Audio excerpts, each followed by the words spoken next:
الحمد للہ وکفی وسلام علی عبادہ الذین اصطفی اما بعد۔ پارہ نمبر 29 سورۃ الملک، اس کی تفسیر بیان کی جا رہی ہے حضرت مولانا اسلم شیخوپوری صاحب نور اللہ مرقدہ کی تفسیر خلاصۃ القرآن سے۔ یہ سورہ ملک مکی ہے اور اس میں 30 آیات اور 2 رکوع ہیں۔ اس سورت کی فضیلت میں کئی احادیث وارد ہیں، جن میں سے ایک حدیث وہ ہے جو حضرت ابو ہریرہ رضی اللہ عنہ کے حوالے سے ابن ماجہ، نسائی، ابو داؤد اور ترمذی میں منقول ہے۔ رسول اکرم صلی اللہ علیہ وسلم فرماتے ہیں کہ قرآن کریم میں 30 آیات ہیں جو اپنے پڑھنے والے کے لیے سفارش کرتی ہیں، چنانچہ اس کی مغفرت کر دی جاتی ہے۔ اسے مانعہ اور منجیہ بھی کہا گیا ہے، یعنی عذاب قبر سے بچانے والی۔ اس لیے اکثر مشائخ کا معمول رہا ہے کہ وہ اسے نماز عشاء کے بعد بڑے اہتمام سے پڑھتے ہیں۔ سورہ ملک کے بنیادی طور پر 3 مضامین ذکر کیے گئے ہیں۔ اول یہ کہ ارض و سما پر حقیقی بادشاہت صرف اللہ ہی کی ہے اور اسی کے ہاتھ میں موت و حیات، عزت و ذلت، فقر و غنا اور منع و عطا کا نظام ہے۔ وہ علیم الخبیر ہے، ذرے ذرے کا اسے علم ہے۔ زمین میں چلنے پھرنے کے لیے اسی نے راستے بنائے ہیں اور فضاؤں میں اڑتے ہوئے پرندوں کو وہی روکے ہوئے ہے اور ہر کسی کو روزی وہی دیتا ہے۔ اس سورت کی مختلف آیت اسی ہی مضمون کو بیان کرتی ہیں۔ دوسرا یہ کہ رب العالمین کے وجود اور وحدانیت پر تکوینی دلائل یہ ہیں کہ آسمان کی چھت اور اس میں ستاروں کی قندیلیں اور زمین کا فرش اور پانی کے بہتے ہوئے چشمے ایک حکیم و خبیر ذات کے وجود کی خبر دے رہے ہیں۔ اور تیسرا یہ کہ قیامت کو جھٹلانے والوں کا انجام، یعنی وہ دوزخ جو جوش مار رہی ہوگی، یوں لگے گا کہ غصے کے مارے پھٹ رہی ہوگی۔ جب اس عذاب کو قریب سے دیکھیں گے تو ان کے چہرے بگڑ جائیں گے اور ان سے کہہ دیا جائے گا یہی ہے جسے تم طلب کیا کرتے تھے۔ سورۃ الملک کے بعد سورۃ القلم ہے۔ یہ سورہ قلم مکی ہے اور اس میں 52 آیات اور 2 رکوع ہیں، اور چونکہ اس سورت کی ابتدا میں اللہ نے قلم کی قسم کھائی ہے، اس لیے اسے سورہ قلم کہا جاتا ہے۔ یہ قلم کی عظمت اور اس کے عظیم نعمت ہونے کو ظاہر کرتی ہے، اور حدیث میں بھی قلم کی عظمت کو بیان کیا گیا ہے۔ حضرت عبداللہ ابن عباس رضی اللہ عنہما سے روایت ہے کہ سب سے پہلی چیز جو اللہ نے پیدا فرمائی وہ قلم تھا۔ اسے پیدا کرنے کے بعد فرمایا کہ لکھو۔ اس نے پوچھا کیا لکھوں؟ فرمایا تقدیر لکھو۔ چنانچہ اس دن سے قیامت تک جو کچھ ہونے والا تھا وہ قلم نے لکھ دیا۔ پھر اللہ نے نون یعنی دوات کو پیدا فرمایا۔ یہ قلم ہی ہے جس نے اسلاف کے علوم ہماری طرف منتقل کیے ہیں اور پوری دنیا میں معلومات کی اشاعت کا ذریعہ بنتا ہے۔ قرآن نے قلم اور تعلیم و تعلم کی اہمیت اس ماحول میں بیان کی کہ جو ماحول قلم اور کتاب سے بیگانگی اور دوری کا ماحول تھا۔ لیکن چونکہ قرآن اللہ تعالیٰ کی آخری آسمانی کتاب ہے اور اسے نازل کرنے والا جانتا تھا کہ آنے والا دور قلم، علم، معلومات اور تحقیقات کا ہے، اس لیے اس نے مسلمانوں کو قلم کی اہمیت کی طرف متوجہ کیا۔ دیکھا جائے تو کمپیوٹر اور انٹرنیٹ وغیرہ بھی قلم ہی کی ترقی کی ایک صورت ہے۔ اور سورہ قلم میں پھر 3 مضامین بیان کیے گئے ہیں۔ اول یہ کہ حضور اکرم صلی اللہ علیہ وسلم کی قدر و منزلت اور آپ کے اخلاق و مناقب کا بیان ہے۔ سب سے پہلے قسم کھا کر فرمایا گیا کہ آپ اپنے رب کے فضل سے دیوانہ نہیں ہیں، جیسا کہ آپ کے مخالفین کہتے ہیں، اور آپ کے لیے بے انتہا اجر ہے اور آپ کے اخلاق عظیم ہیں۔ مسلم، ابو داؤد اور نسائی میں کہ حضرت عائشہ صدیقہ رضی اللہ عنہا سے رسول کریم صلی اللہ علیہ وسلم کے اخلاق کے بارے میں سوال کیا گیا تو انہوں نے جواب دیا کہ آپ کا خلق قرآن ہے۔ قرآن میں جو کچھ قال تھا وہ آپ کی زندگی میں حال تھا۔ آپ کی حیات طیبہ قرآن کریم کی عملی تفسیر تھی، اور ایسا کیوں نہ ہوتا جب کہ آپ کو مکارم اخلاق کی تکمیل ہی کے لیے بھیجا گیا تھا۔ آپ کے اخلاق و مناقب بیان کرنے کے ساتھ ساتھ آپ کے مخالفین میں اخلاقی پستی، کمینگی اور کج فکری بھی بیان کی گئی ہے، اور فرمایا گیا ہے کہ آپ کسی ایسے شخص کا کہا نہ مانیں جو زیادہ قسمیں کھانے والا، بے وقار، کمینہ، عیب گو، چغل خور، بھلائی سے روکنے والا، حد سے بڑھ جانے والا، گناہ گار اور گردن کش، اور پھر ساتھ ہی بے نسب بھی ہو، تو اس کی سرکشی صرف اس لیے ہے کہ وہ مال والا اور بیٹوں والا ہے۔ تو مفسرین فرماتے ہیں کہ یہ آیات سرداران قریش میں سے ولید بن مغیرہ کے بارے میں نازل ہوئی ہے۔ دوسرا مضمون جسے اس صورت میں خصوصی اہمیت حاصل ہے وہ اصحاب الجنہ یعنی باغ والوں کا ہے۔ ان کا قصہ یہ ہے کہ یہ قصہ عربوں میں مشہور بھی تھا، اور یہ باغ یمن کے قریب ہی تھا۔ اس کا مالک اس کی پیداوار سے غربا پر خرچ کیا کرتا تھا، لیکن اس کے مرنے کے بعد جب اس کی اولاد اس باغ کی وارث بنی تو انہوں نے اپنے اخراجات اور مجبوریوں کا بہانہ بنا کر مساکین کو محروم رکھا اور ساری پیداوار سمیٹ کر گھر لے جانے کی منصوبہ بندی کی۔ اللہ نے اس باغ کو وہیں تباہ کر دیا۔ اس قصے میں ان لوگوں کے لیے عبرت کا بڑا سامان ہے جو اپنی ثروت اور غنا سے اکیلے ہی مستفید ہونا چاہتے ہیں، اور ان کا بخل یہ برداشت نہیں کرتا کہ ان کے مال و متاع سے کسی اور کو بھی فائدہ پہنچے۔ کفار کے لیے عبرت آموز مثال بیان کرنے کے بعد یہ صورت متقین کا انجام بھی بتاتی ہے اور سوال کرتی ہے کہ محسن اور مجرم، فرمانبردار اور فرمان باغی اور وفادار دونوں برابر کیسے ہو سکتے ہیں۔ اور تیسرا اہم موضوع جو سورہ قلم میں بیان ہے وہ آخرت کے بارے میں ہے۔ فرمایا گیا کہ جس دن پنڈلی کھول دی جائے گی اور سجدے کے لیے بلائے جائیں گے تو سجدہ نہ کر سکیں گے۔ دنیا میں انہیں سجدہ کرنے کا اختیار دیا گیا تھا مگر یہ سجدہ نہیں کرتے تھے۔ آخرت میں وہ سجدہ کرنا چاہیں گے مگر ان سے طاقت اور اختیار سلب کر لیا جائے گا۔ کشف ساق یعنی پنڈلی کھولے جانے سے علماء نے قیامت کے شدائد اور ہولناکیوں مراد لی ہیں، اور ویسے ان متشابہات میں سے ہے جن کی اصل حقیقت اور یقینی مراد اللہ تعالیٰ کے سوا کسی کو معلوم نہیں ہے۔ آخر میں حضور اکرم صلی اللہ علیہ وسلم کو مشرکین کی ایذاؤں پر صبر کرنے کی تلقین کی گئی ہے۔ اس کے بعد سورہ حاقہ ہے کہ سورہ حاقہ مکی ہے، اس میں 52 آیات اور 2 رکوع ہیں۔ قیامت کے مختلف ناموں میں سے ایک حاقہ ہے۔ حاقہ کا معنی ہے ثابت ہونے والا، چونکہ قیامت کے دن اللہ کے وعدے اور وعید ثابت ہوں گے اس لیے اسے حاقہ کہتے ہیں۔ اس صورت کا اصل موضوع رسول اکرم صلی اللہ علیہ وسلم کی سچائی کا بیان ہے۔ صورت کی ابتدا میں قیامت کی ہولناکیوں اور قوم سمود، قوم عاد، قوم لوط جیسی قوموں کے انجام بد کا بیان ہے۔ اس کے بعد یہ صورت ان واقعات کا تذکرہ کرتی ہے کہ جو قیامت سے پہلے رونما ہوں گے، یعنی سور پھونکا جائے گا، زمین اور پہاڑ ریزہ ریزہ کر دیے جائیں گے، آسمان پھٹ جائے گا، فرشتے نازل ہوں گے اور انسانوں کا احاطہ کیے ہوئے ہوں گے۔ پھر جب قیامت قائم ہو جائے گی تو انسانوں کو اللہ کے سامنے پیش کیا جائے گا۔ ان میں سے جو نیک ہوں گے ان کا اعمال نامہ ان کے دائیں ہاتھ میں دیا جائے گا، اور جسے وہ خوشی کے مارے دوسروں کو دکھاتے پھریں گے، اور جو گناہ گار ہوں گے ان کا اعمال نامہ بائیں ہاتھ میں دیا جائے گا۔ وہ بڑی حسرت سے کہیں گے کہ کاش مجھے میری کتاب ہی نہ دی جاتی اور مجھے بتایا ہی نہ جاتا کہ میرا کیا حساب ہے، اور کاش کام ہی تمام کر دیتی۔ میرے مال نے بھی مجھے کچھ فائدہ نہ دیا اور میرا غلبہ بھی مجھ سے جاتا رہا۔ پھر انہیں جہنم میں ڈال دیا جائے گا۔ اللہ تعالیٰ نے اشقیاء یعنی بدبختوں کی 2 بڑی علامتیں بیان کی۔ پہلی یہ کہ وہ اللہ پر ایمان نہیں رکھتے، اور دوسرے یہ کہ وہ مسکین کو کھلانے کی ترغیب نہیں دیتے۔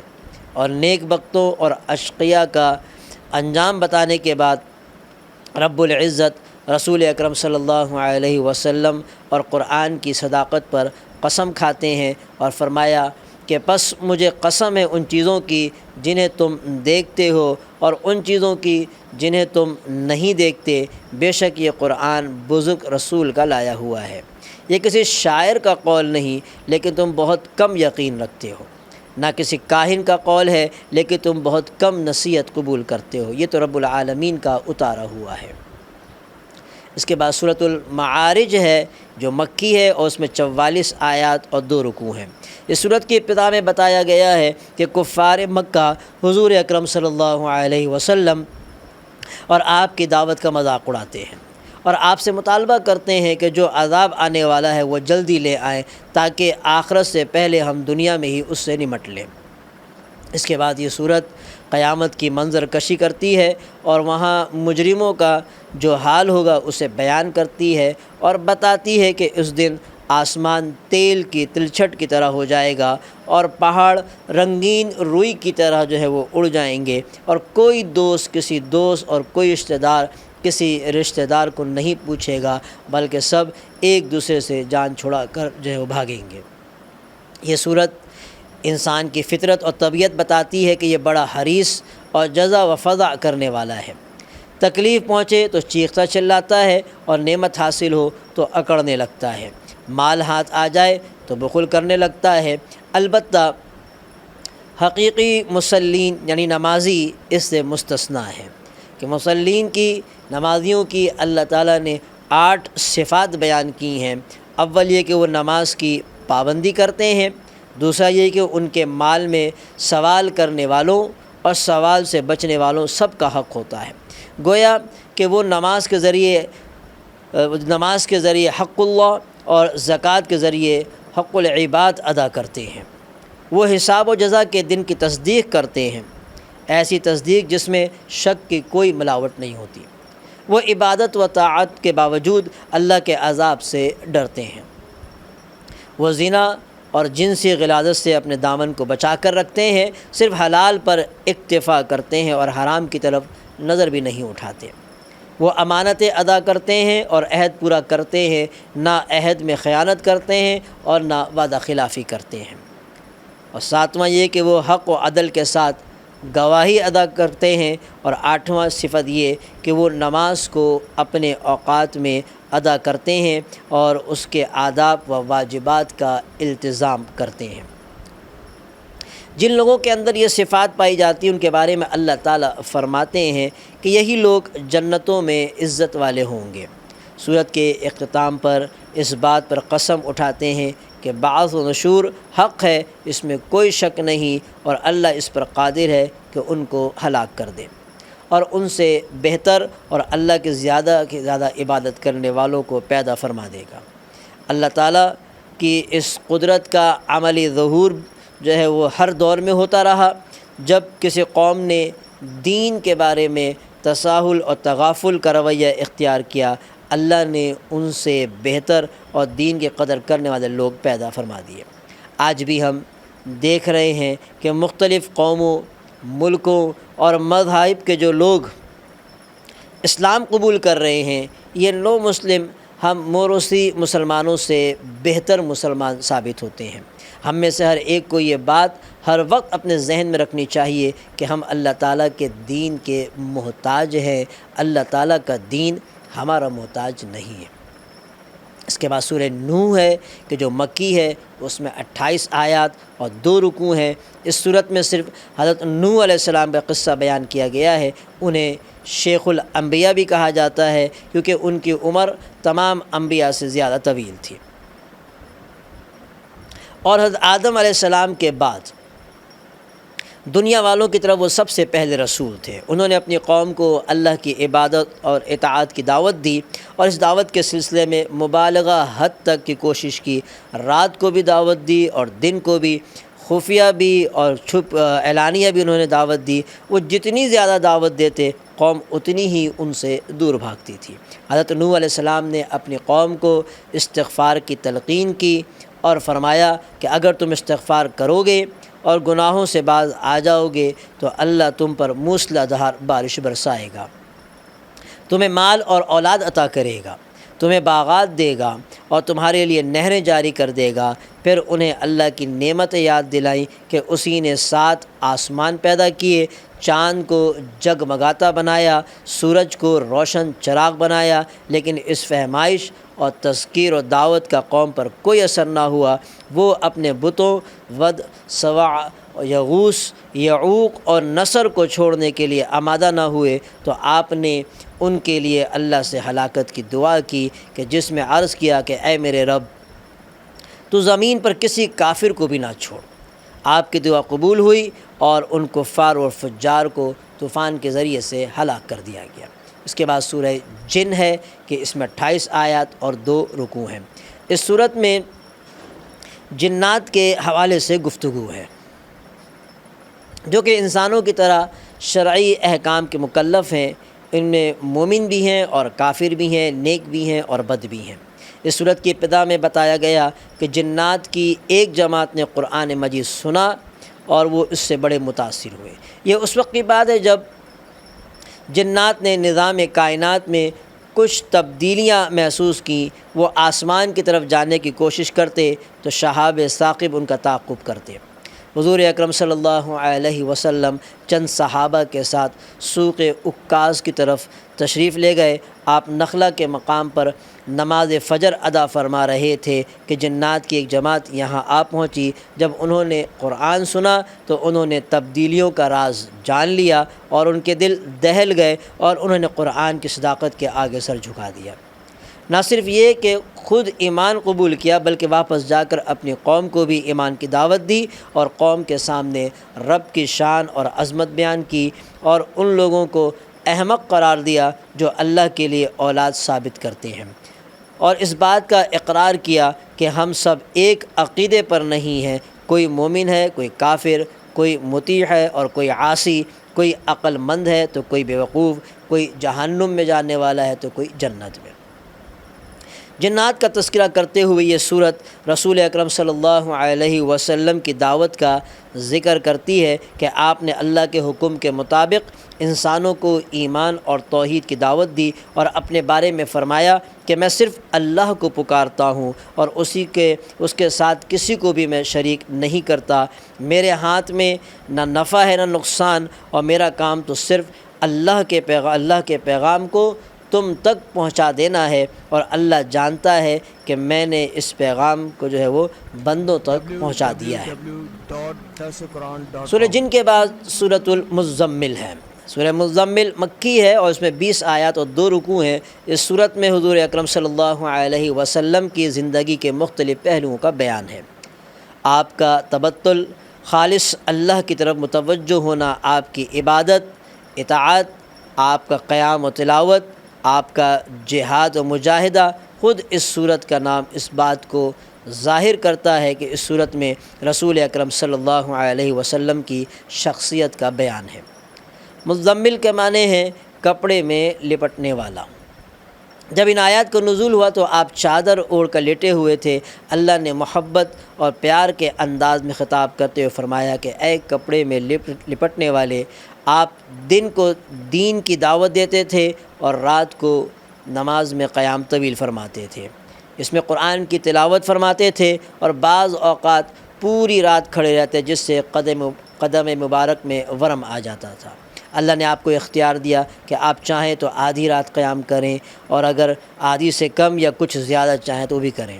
راتوں کا یہ قیام روحانی تربیت میں بڑا مؤثر ثابت ہوتا ہے، اس لیے قیام لیل کا حکم دینے کے بعد فرمایا گیا کہ یقیناً ہم تجھ پر عنقریب بہت بھاری بات نازل کریں گے، اور بھاری بات سے مراد قرآن عظیم ہے کہ جس کی ایک خاص ہیبت اور جلال ہے، اور اس کا تحمل وہی کر سکتا ہے کہ جس کا نفس علم و عرفان کے نور سے روشن ہو چکا ہو۔ اور باطن کی روشنی میں قیام لیل کو خاص دخل ہے کہ اگلی آیت میں رسول کریم صلی اللہ علیہ وسلم کو ان ایذاؤں پر صبر کرنے کا حکم دیا گیا جو دین کی دعوت کے سلسلے میں مشرکین کی طرف سے آپ کو دی جاتی تھیں۔ آپ کو ستانے میں ان کے ہاتھ بھی استعمال ہوتے تھے اور زبانیں بھی استعمال ہوتی تھیں، اور اس کے بعد یہ صورت آپ کے مکذبین کو ڈرانے کے لیے فرعون کا قصہ ذکر کرتی ہے جسے اللہ تعالیٰ نے اس کے کفر و سرکشی کی وجہ سے سخت وبال میں پکڑا، اور سورت کے اختتام پر اللہ نے اپنے رسول اور مومنین پر تخفیف کا اعلان فرمایا، اور ایک تخفیف اس اعتبار سے ہے کہ نصف رات یا ثلث یا 2 ثلث کا قیام ضروری نہیں، بلکہ جتنا بھی آسانی سے ممکن ہو قیام لیل کر لیا جائے۔ اور دوسری تخفیف اس اعتبار سے ہے کہ اب مومنین پر تہجد فرض نہیں رہی، اس کے حکم کو استحباب میں تبدیل کر دیا گیا۔ اس کے بعد سورہ مدثر، یہ مکی ہے اور اس میں 56 آیات اور 2 رکوع ہیں، اور اس سورت کی ابتدا میں حضور اکرم صلی اللہ علیہ وسلم کو اللہ کی طرف دعوت، کفار کو ڈرانے، ان کی تکلیفوں پر صبر کرنے کا حکم دیا گیا، اور اس کے بعد یہ سورت مجرموں اور مخالفوں کو اس دن کے عذاب سے ڈراتی ہے کہ جو ان کے لیے بڑا سخت ثابت ہوگا۔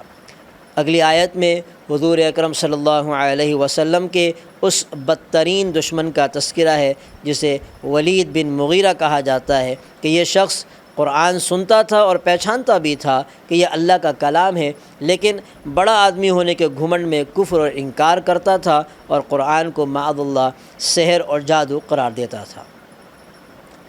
پھر یہ صورت اس جہنم کا اور اس کے داروغوں کا ذکر کرتی ہے کہ جن کا سامنا کفار و فجار کو کرنا پڑے گا، اور ان کے دلوں میں ان کے لیے کوئی نرمی نہ ہوگی۔ مزید تاکید اور ڈراوے کے لیے اللہ نے چاند، رات اور صبح کی قسم کھا کر فرمایا کہ جہنم بڑی مصیبتوں میں سے ایک بڑی مصیبت ہے۔ یہ صورت ہر شخص کی مسئولیت اور ذمہ داری کو واضح کرتی ہے کہ ہر شخص سے اس کے اعمال کے بارے میں پوچھا جائے گا، اور سب اپنے گناہوں کے اسیر ہوں گے۔ ان کے جن کے اعمال نامہ میں دیا جائے گا وہ اسیر نہ ہوں گے۔ وہ قیامت کے دن مجرموں سے سوال کریں گے کہ تمہیں کس چیز نے دوزخ میں ڈالا، تو جواب میں وہ 4 اسباب بیان کریں گے جہنمی۔ پہلا یہ کہ ہم نمازی نہیں تھے، اور دوسرا یہ کہ ہم مسکینوں کو کھانا نہیں کھلاتے تھے، اور تیسرا یہ کہ ہم کج بحثی اور گمراہی کی حمایت میں خوب حصہ لیتے تھے، اور چوتھا یہ کہ ہم قیامت کا انکار کرتے تھے، کہ اس بنا پر جہنم میں داخل کیے گئے۔ سورت کے اختتام پر بتلایا گیا کہ یہ قرآن ایک نصیحت ہے، جو چاہے اس سے نصیحت حاصل کر سکتا ہے، لیکن اس کے لیے اللہ کی مشیت بھی ضروری ہے۔ اس کے بعد سورۃ القیامہ ہے۔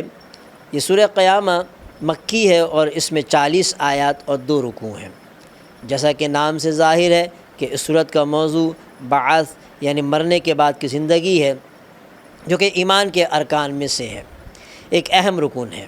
یہ سورت قیامت کے مصائب، شدائد اور عذابوں کا ذکر کرتی ہے، اور موت کے وقت انسان کی جو حالت ہوتی ہے اس کا نقشہ کھینچتی ہے۔ اس سورت کی ابتدا میں اللہ نے حشر نشر کے قیام پر یوم القیامہ اور نفس لوامہ کی قسم کھائی ہے۔ نفس لوامہ وہ ہے جو انسان کو گناہوں پر ملامت کرتا ہے اور نیکی پر آمادہ کرتا ہے، وہ نفس لوامہ ہے۔ آخرت میں تو ہر شخص کا نفس اسے ملامت کرے گا، وہاں تو ملامت کرے گا ہی، اور دنیا میں بھی جن لوگوں کا ضمیر بیدار ہوتا ہے وہ انہیں ملامت کرتا رہتا ہے۔ ایک قابل ذکر نکتہ یہ ہے کہ یہاں پر اللہ نے خاص طور پر یہ ذکر کیا ہے کہ ہم انسان کی پور تک درست کرنے کی قدرت رکھتے ہیں۔ ہر انسان کی انگلی کی پور قدرت کی تخلیق کا شاہکار ہیں کہ اس چھوٹی سی جگہ میں جو خطوط اور لکیریں ہیں وہ دوسرے انسان کے ساتھ مشابہت نہیں رکھتی۔ اسی وجہ سے پوری دنیا میں کسی انسان کی شخصیت کو پہچاننے کے لیے انگلیوں کی لکیروں پر اعتماد کیا جاتا ہے، اور اللہ فرماتے ہیں کہ ہم ان پوروں کو اس حیت اور شکل پر بنا دیں گے کہ جس شکل و حیت پر یہ تھیں، اور اس نقطے کی وضاحت کے لیے اللہ نے یہ نہیں فرمایا کہ ہم پیدا فرما دیں گے، بلکہ یہ فرمایا کہ ہم دوبارہ درست کر دیں گے۔ تو نامعلوم اس طرح کی کتنی علمی حقیقتیں ہیں جو پورے قرآن میں بکھری ہوئی ہیں، اور جن سے ہر حقیقت ثابت ہوتی ہے کہ یہ نبی امی کا خود تراشیدہ کلام نہیں بلکہ رب العالمین کا کلام ہے، مگر بہت سارے انسان ان حقیقتوں کا اعتراف کرنے کے باوجود اس کی صداقت اور حقانیت پر ایمان نہیں رکھتے۔ اس کے بعد یہ صورت قیامت کے بعض ہولناکیوں اور علامتوں کا تذکرہ کرتی ہے۔ پس جس وقت نگاہ پتھرا جائیں گی اور چاند بے نور ہو جائے گا، سورج اور چاند جمع کر دیے جائیں گے، اس دن انسان کہے گا کہ آج بھاگنے کی جگہ کہاں ہے۔ اگلی آیت میں یہ صورت بتلاتی ہے کہ رسول اکرم صلی اللہ علیہ وسلم حفظ قرآن کا بڑا اہتمام فرماتے تھے، اور جبرائیل کی تلاوت کے وقت اس بات کی شدید کوشش کرتے تھے کہ آپ سے کوئی چیز فوت نہ ہو جائے۔ اس لیے آپ حضرت جبرائیل کی اتباع میں جلدی جلدی پڑھنے اور یاد کرنے کی سعی فرماتے تھے۔ اللہ نے فرمایا کہ آپ اپنے آپ کو تکلیف میں نہ ڈالیں، میرا یہ وعدہ ہے کہ قرآن میں سے کوئی چیز بھی ضائع نہ ہوگی، اسے جمع کرنے، محفوظ کرنے اور باقی رکھنے اور بیان کرنے کا میں خود ذمہ دار ہوں۔ یہ صورت بتلاتی ہے کہ آخرت میں انسان دو فریقوں میں تقسیم ہو جائیں گے، ایک طرف تو نیک لوگ ہوں گے اور دوسری طرف اشقیاء بدبخت ہوں گے۔ جو نیک بخت کے چہرے روشن ہوں گے اور وہ رب تعالیٰ کی زیارت سے مشرف ہوں گے، اور جو بدبخت ہیں ان کے چہرے سیاہ ہوں گے اور بد رونق ہوں گے، اور وہ جان لیں گے کہ آج ہمیں جہنم میں پھینک دیا جائے گا۔ یہ صورت موت کے وقت انسان کا جو حال ہوتا ہے اور کافر کو جو تکلیف کا سامنا کرنا پڑتا ہے اسے بھی بیان کرتی ہے۔ سورت کے اختتام پر بتلایا گیا کہ انسان کو ہم نے بیکار پیدا نہیں کیا، ایسا نہیں ہو سکتا کہ نہ اس کا حساب ہو نہ اسے جزا سزا دی جائے۔ اس طرح آخر میں حشر و معاد کی ایک حصی دلیل بیان کی گئی ہے، اور وہ یہ کہ جس اللہ نے انسان کو پہلی بار پیدا کیا وہ اسے دوبارہ پیدا کرنے پر بھی قادر ہے۔ اللہ تعالیٰ کے لیے تو ابتدا اور اعادہ دونوں برابر ہیں، مگر یہاں انسانی سوچ کے مطابق بات کی گئی ہے کہ کیونکہ انسان کی سوچ اور تجربہ یہ ہے کہ اعادہ ابتدا کے مقابلے میں بہت آسان ہے۔ سورۃ الدہر، یہ سورت مدنی ہے، اس میں 31 آیات اور 2 رکوع ہیں۔ مدنی ہونے کے باوجود اس سورت کے مضامین مکی سورتوں جیسے ہیں۔ اس میں جنت اور جنت کی نعمتوں، جہنم اور جہنم کے عذابوں کا بیان ہے۔ صحیح مسلم کی روایت سے ثابت ہے کہ حضور اکرم صلی اللہ علیہ وسلم جمعے کے دن نماز فجر میں اس سورت کی تلاوت کیا کرتے تھے۔ اس سورت کی ابتدا میں اللہ کی قدرت عظیمہ کا بیان ہے کہ اس نے کیسے انسان کو مختلف ادوار میں پیدا فرمایا اور اس کو سمع و بصر اور عقل و فہم سے نوازا، تاکہ وہ طاعت و عبادت کی ان تمام ذمہ داریوں کو ادا کر سکے جن کا اسے مکلف بنایا گیا ہے، اور زمین کو ایک اللہ کی بندگی سے آباد کر سکے۔ لیکن پھر انسان 2 گروہ میں تقسیم ہو گئے، بعض شاکر ہیں اور بعض ناشکرے ہیں۔ کافروں کے لیے اللہ نے آخرت میں زنجیریں اور طوق اور شعلوں والی آگ تیار کر رکھی ہے، اور شکر گزاروں کے لیے وہ جام جن میں کافور کی آمیزش ہوگی۔ شکر گزاروں کے یہاں 3 نشانیاں بیان کی گئی ہیں۔ ایک یہ کہ وہ جب کوئی نظر مان لیتے ہیں تو اسے پورا کرتے ہیں، اور دوسرا یہ کہ وہ قیامت کے دن سے ڈرتے ہیں، اور تیسرا یہ کہ وہ محض اللہ کی رضا کے لیے مسکینوں، یتیموں اور قیدیوں کو کھانا کھلاتے ہیں۔ ان کے نیک اعمال اور صبر کا نتیجہ انہیں جنت کی صورت میں دیا جائے گا، جہاں نہ گرمی ہوگی، نہ سردی، نہ کوئی دکھ اور غم۔ سورت کے اختتام پر اللہ نے اپنی اس عظیم نعمت کا ذکر فرمایا ہے جس کا کوئی بدل اور کوئی مثال نہیں، اور فرمایا کہ اے محمد صلی اللہ علیہ وسلم کہ بے شک ہم نے آپ پر بتدریج قرآن نازل کیا، بس اپنے رب کے حکم پر قائم رہیں، ان میں سے کسی گناہ گار یا ناشکرے کا کہا نہ مانیں، اور اپنے رب کا نام صبح و شام ذکر کیا کریں، اور رات کے وقت اس کے سامنے سجدے کریں، اور بہت رات تک اس کی تسبیح کیا کریں۔ ان آیت کا مقصد یہ ہے کہ داعی پر ذکر و عبادت اور صبر لازم ہے، تاکہ اللہ کے دشمنوں کے مقابلے میں اسے تقویت قلبی حاصل ہو۔ خصوصاً رات کی نماز ایمان کی مضبوطی اور روحانی ترقی کا اہم وسیلہ ہے۔ اس صورت کے آخری آیات میں مشرکین کو سخت تنبیہ کی گئی ہے کہ ہم اگر چاہیں تو ان کو ختم کر کے ان کے عوض ان جیسے اور بھی پیدا کر سکتے ہیں۔ اس کے بعد سورۃ المرسلات ہے، یہ مکی ہے، اس میں 50 آیات اور 2 رکوع ہیں۔ اس سورت کی ابتدا میں 5 قسمیں کھا کر فرمایا گیا ہے کہ جس چیز کا تم سے وعدہ کیا گیا ہے وہ یقیناً ہونے والی ہے، یعنی قیامت اور حساب و جزا کا معاملہ ہو کر رہے گا۔ اس کے بعد یہ سورت ان نشانیوں کو بیان کرتی ہے جو قیامت کے قریب واقع ہوں گے، یعنی ستارے بے نور کر دیے جائیں گے، آسمان توڑ پھوڑ دیا جائے گا، پہاڑ ٹکڑے ٹکڑے کر کے اڑا دیے جائیں گے، اور رسولوں کو مقررہ وقت پر لایا جائے گا۔ قیامت کے دن کو اللہ نے یوم الفصل کہا کیونکہ اس دن مخلوق کے درمیان عدل و انصاف پر مبنی فیصلہ کیا جائے گا۔ قیامت کو یوم الفصل قرار دینے کے بعد اسے جھٹلانے کے بارے میں اللہ فرماتے ہیں ویل یومئذ للمکذبین، کہ اس دن جھٹلانے والوں کی تباہی ہے۔ یہ آیت اور یہ الفاظ اس صورت میں 10 بار آئے اور اس تکرار کا مقصد تخویف اور ترہیب ہے۔ علاوہ ازیں یہ صورت مجرمین سابقین کا ذکر کرتی ہے جنہیں اللہ نے تباہ و برباد کر دیا، اور مخاطبین سے سوال کرتی ہے کیا ہم نے تم کو حقیر پانی سے پیدا نہیں کیا؟ پھر مختلف مراحل سے گزار کر خوبصورت انسان بنا دیا۔ بعث بعد الموت کے بعد حسی دلائل بھی یہاں مذکور ہیں جن سے ثابت کیا گیا ہے کہ وہ اللہ جو زمین کو مردوں اور زندوں کو سمیٹنے والی بنا سکتا ہے، وہ میٹھے پانی سے سیراب کر سکتا ہے، وہ دوبارہ زندہ بھی کر سکتا ہے۔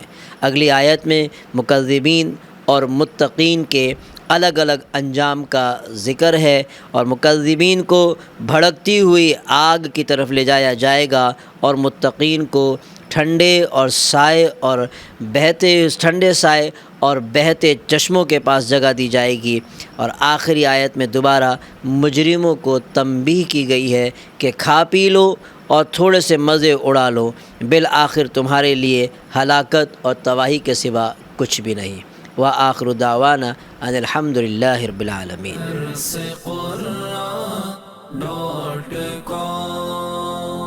www.darsequran.com